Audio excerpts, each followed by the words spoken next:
최근 SK텔레콤에서 발생한 개인정보 유출은 미국에서 발생한 T-모바일 개인정보 유출 사건과 굉장히 유사한데요. 미국에서 T-모바일 개인정보 유출 사건은 5,200억 원이라는 엄청난 규모의 손해배상으로 이어졌습니다. 피해 고객 한 명당 최대 3,750만 원까지 보상받을 수 있었는데요. 우리나라에서 발생한 이 SK텔레콤의 유심 정보 유출 사건은 이보다 훨씬 심각한 정도의 개인정보 유출을 포함하고 있다고 합니다. 과연 손해배상은 어떻게 가능해질까요? 자, 우선 SK텔레콤 유심 해킹 사건의 전말을 보시면 2025년 4월 19일 날 서버가 해킹되었다고 합니다. 해킹당한 정보는 기본적으로 IMEI, 그 다음에 IMSI, 유심 인증키 같은 민감한 정보가 포함되었다고 알려져 있습니다. 이러한 정보는 금융거래, 개인 인증에 직접 악용될 수 있어서 피해가 만약 있다 치면 그 수준은 매우 심각할 것으로 보입니다.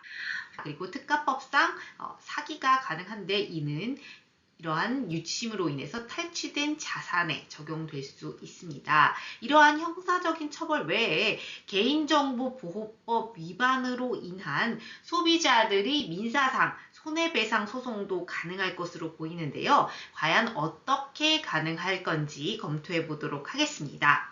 가장 유사한 사례는 최근에 손해배상을 받기 시작한 미국의 T-모바일 유출 사건을 한번 검토해 보실 필요가 있습니다. 기본적으로 2021년에 정보가 유출됐고요. 미국에서는 주민등록번호와 같은 사회보장번호 SSN이 있는데 이것이 털렸습니다. 그리고 IMSI 그리고 IMEI 같은 고유식별 번호, 이러한 통신사 가입자 식별 활용되는 그런 번호들이 모두 털렸습니다. 그래서 2021년에 당장 집단 소송이 제기되었고요.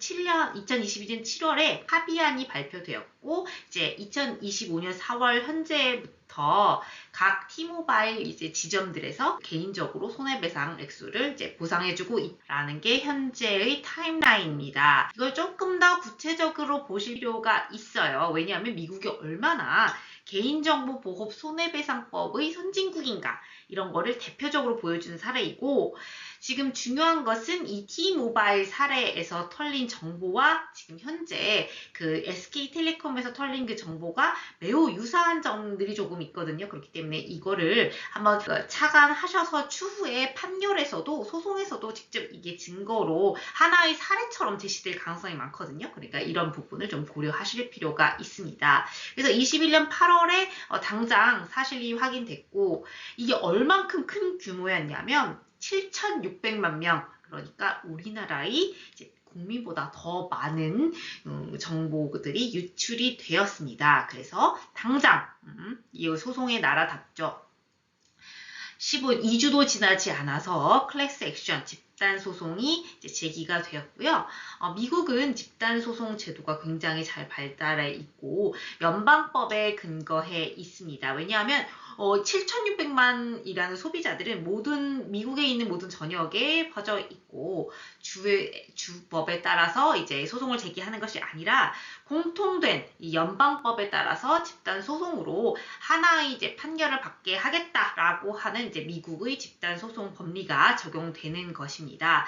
그래서 2021년 말 8월부터 12월까지 막 전국에 소송 고지를 다 해요. 그래서 나 소송에 참여할 사람 집단 소송에 이렇게 참여해라 라고 해가지고 소송이 다 병합됐고, 드디어 이제 여름부터 한 1년쯤 지났죠. 그래서 협상을 계속 시작합니다. 그리고 1년쯤 된 조금 안 된 데서 합의안이 발표가 됩니다. 공식적으로 3억 5천만 달러, 그러니까 우리나라 돈으로 5천억이 좀 넘는다, 그런 합의안이 발표됐고요. 이거는 손해배상 액수뿐만 아니라 그 개인정보 보호 관련해서 어떻게 그 사회 도네이션을 할 것이냐, 이런 그런 처방까지 모두 포함된 액수라고 합니다. 이 합의안에 대해서요, 공식적으로 연방 이제 법원이 승인을 했고 2023년부터 보상 절차를 개시하고 현재까지 계속 보상이 이제 진행되고 있는 것입니다. 이제 보시면 사건 발생부터 합의 승인까지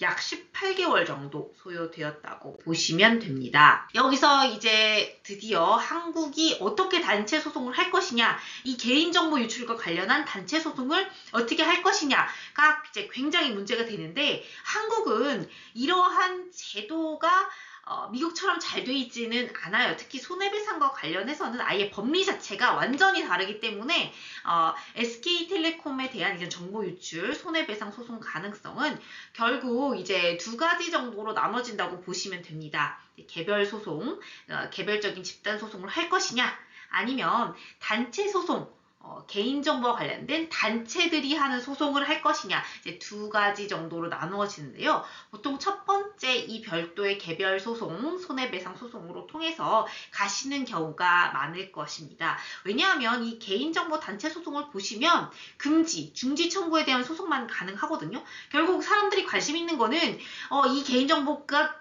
유출이 금지됐다, 중지됐다, 이거가 나는 이거를 통해서 금전적인 손해배상을 받고 싶다, 이건데, 이제 개별적인 이러한 원고들이 되어서 손해배상을 받는 이러한 첫 번째 방향으로 가지 생각합니다.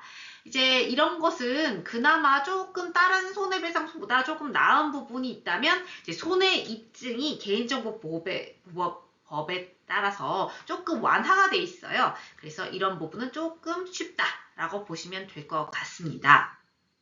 자, 이렇게 해서 개인정보보호법에서 개인정보 유출에 따른 이제 절차적인 피해 구제 방안이 무엇이 있는가 보시면 39조는 이제 일종의 손해배상입니다. 그리고 39조의 2는 손해배상 액수를 최대 300만 원까지 법정 손해배상을 해놓는 게 있어요. 굳이 내가 손해배상을 받으려면 굉장히 복잡해요. 뭐가 있냐면 내가 손해가 있었어, 상대방이 위법 행위가 있었어, 인과관계도 있었어, 손해액이 얼마, 이런 걸 다 내가 입증을 해야 되는데, 개인정보보호법에서는 정보 유출에 따른 손해배상의 상한 300만 원을 딱 정해두고 그 이하의 범위에서 일정 부분 이제 손해의 입증 범위를 조금 책임을 좀 완화시켜주는 경향이 있어요. 그래서 이렇게 개인정보법 39조의 2에 따라서 최대 300만 원 내에서 손해배상을 이제 받으실 수가 있고요. 그 다음에 그 외에도 뭐 여러 가지 내가 정신적인 손해배상을 막 이렇게 입증을 해서 민법상 손해배상 책임을 이제 인정받을 수도 있습니다. 또 SK텔레콤이 굉장히 개인정보 보호에 관한 이제 뭘 잘못했다라고 한다면 기존의 판결에 따를 때는 세무불이행 소송, 계약의 위반이다라는 취지의 이제 손해배상도 받을 수 있었습니다. 자, 이제부터 제일 중요한 부분은 현재 상태에서 피해자들이 이제 어떻게 법적으로 대응하셔야 되느냐가 문제입니다. SK텔레콤에서 유심보호 서비스 가입을 이제 하라고 말했죠. 이게 왜 그럴까요? 왜냐하면 과실상계에 대한 부분이 있습니다. 유심보호 서비스를 가입해서 피해자의 이제 과실로 인해서 피해가 더 크게 되었다, 그러면 손해배상의 액수를 좀 깎는 과실상계라는 이제 그 절차가 있어요. 그런 걸 좀 피하기 위해서 유심보호 서비스도 가입하시는 것이 이제 좋습니다. 그리고 두 번째 이제 중요한 것은 당국 개인정보보호위원회에서 행정 절차를 어떻게 과징금 할 것이냐, 사건 처리 어떻게 할 것이냐, 그 절차들이 다 있단 말이에요. 그리고 형사적으로 누굴 고발할 수도 있단 말이에요.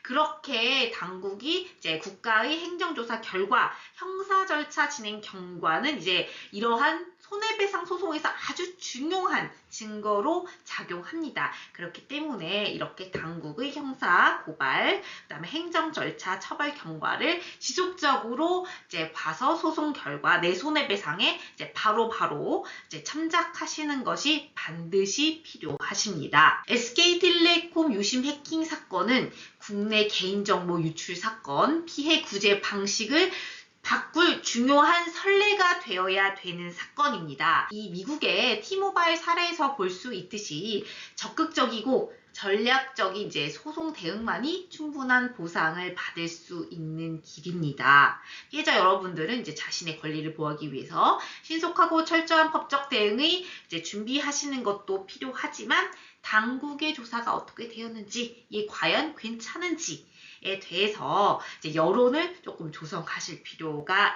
있습니다. 영상이 유익하셨다면 좋아요와 구독 부탁드립니다. 감사합니다. 여기까지 재산 분할만을 전문적으로 다루는 상속재산 분할, 이혼재산 분할 전문 변호사 김현정이었습니다. 감사합니다.